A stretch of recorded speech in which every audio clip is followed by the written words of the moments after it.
La science s'en est déjà pris aux animaux. C'est un fait avéré, quasiment aucune espèce n'en a été exemptée, mais ce qui est encore plus sûr, c'est que certaines ont déjà vécu le pire. Et aujourd'hui, c'est ce que nous allons voir ensemble dans cette vidéo. Mais avant toute chose, vous pouvez vous abonner, liker et laisser un commentaire. Je les lis tous sans aucune exception.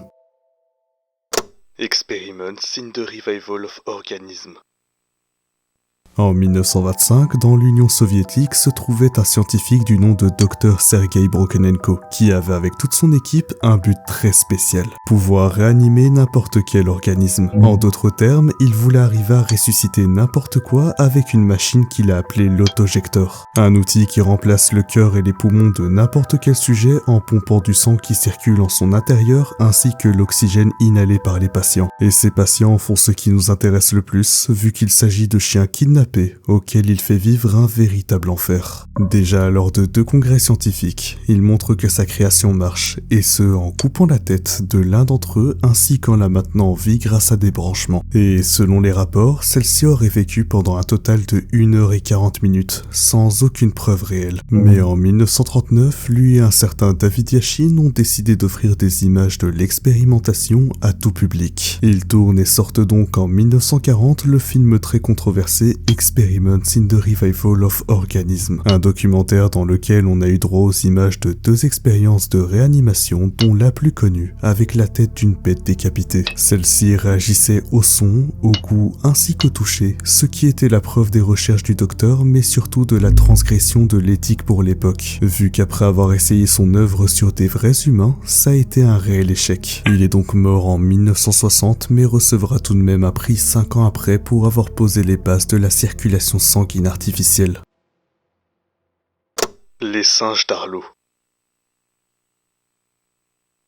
Harry Harlow est un psychologue du début des années 1900. Il a vécu une vie assez trouble marquée par l'absence de ses parents, des déceptions amoureuses, mais surtout de sévères dépressions. Animé par une sombre curiosité et une totale antipathie vis-à-vis des animaux, il a décidé dans les années 50 de reproduire des macaques rhésus entre eux afin de mener des expériences sur le lien d'une mère et de son enfant. Et pour ça, il a séparé les nourrissons de leur mère quelques heures après leur naissance en les confrontant directement à un dilemme tout sauf facile. Choisir entre une mère artificielle en tissu doux et un autre parent robotique qui ne savait que allaiter. Sans aucune surprise, les bébés choisissaient la figure la plus chaleureuse et approchaient leur source de nourriture que lorsque la faim devenait insupportable. C'était déjà moralement questionnable de mettre ces nourrissons face à un choix de cette importance, mais ce n'était que le début de ce que le psychologue leur réservait à tous. Car en sautant certaines de ces créations ignobles telles qu'un piège à reproduction ou la simulation d'un parent abusif, on arrive à la pire de toutes, la fosse au désespoir. Une chambre conçue pour isoler complètement les singes avec des murs rendant toute fuite impossible due à leur lisseur, et ce pendant des périodes prolongées jusqu'à parfois plus de 2 ans, le temps que les singes acceptent leur sort et finissent par se braquer sur eux-mêmes. En conséquence, ils finissaient dans un état végétatif, ils s'isolaient du groupe lorsqu'ils sortaient du trou, ils ne mangeaient plus. Bref, Harry Harlow avait détruit la vie de plusieurs de ces petits êtres, les transformant en de réelles coquilles fantomatiques. Tout ça avant de lui-même mourir le 6 décembre 1981, rongé par l'alcool et la dépression.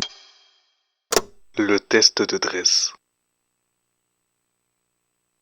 Vous êtes forcément au courant que pour expérimenter les produits cosmétiques, les premiers testeurs sont des lapins. Plusieurs associations ne cessent de revendiquer cette injustice par n'importe quel moyen, tandis que les entreprises derrière s'en lavent complètement les mains. Et toute cette lutte entre les différents partis vient à la base de l'idée d'un toxicologue américain en 1944 du nom de John Dress, qui est parti du principe que si les lapins ont de grands yeux, il est plus facile d'observer leurs réactions à différents produits chimiques. Il a donc à nouveau soustrait ces animaux en priorisant cette fois les albinos et leur a versé un nombre incalculable de produits dans un seul œil pour comparer les résultats finaux. De plus, en sachant que cette espèce possède des canaux lacrymaux en quantité moindre, cela n'avait aucune chance de biaiser les résultats des recherches. Les substances restaient parfois pendant quelques semaines, les mammifères souffraient de rougeur, gonflement, écoulement ou même d'ulcération, mais devaient supporter la douleur sans la moindre aide extérieure. Et si un lapin n'avait n'avait pas les yeux endommagés, on recommença avec d'autres prototypes jusqu'à dégradation. C'est la grande raison qui explique pourquoi dans les pays hors Union européenne cette pratique est encore tolérée et que certaines entreprises comme L'Oréal ont un total monopole sur le marché de l'esthétique. Et malheureusement, c'est pas prêt de changer. La nage forcée.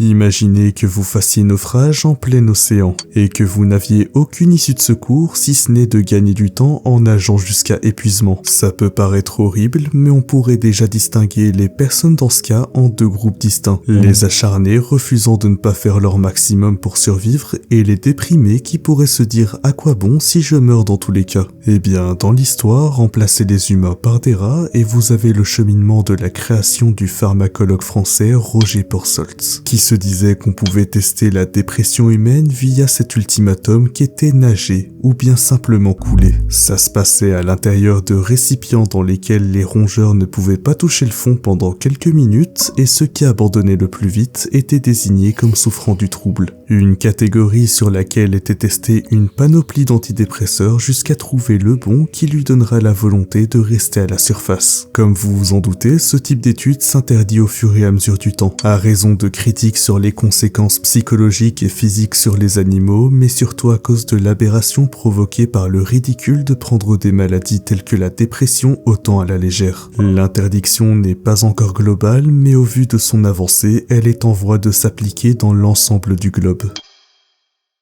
La transplantation d'hominidés.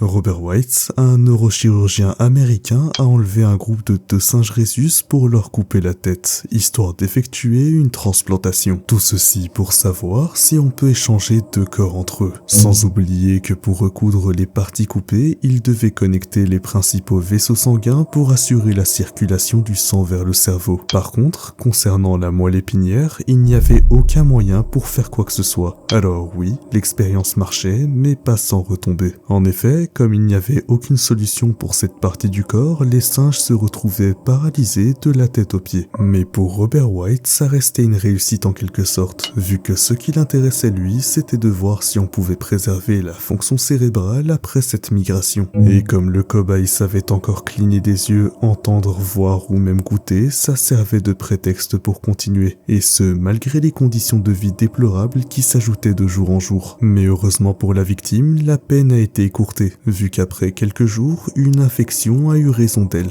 C'est bête, mais c'est ce qui a permis de limiter les frais avant qu'un nouveau test ne soit refait en 2015 en Chine avec la même issue, la mort, mais cette fois par euthanasie, par principe d'éthique.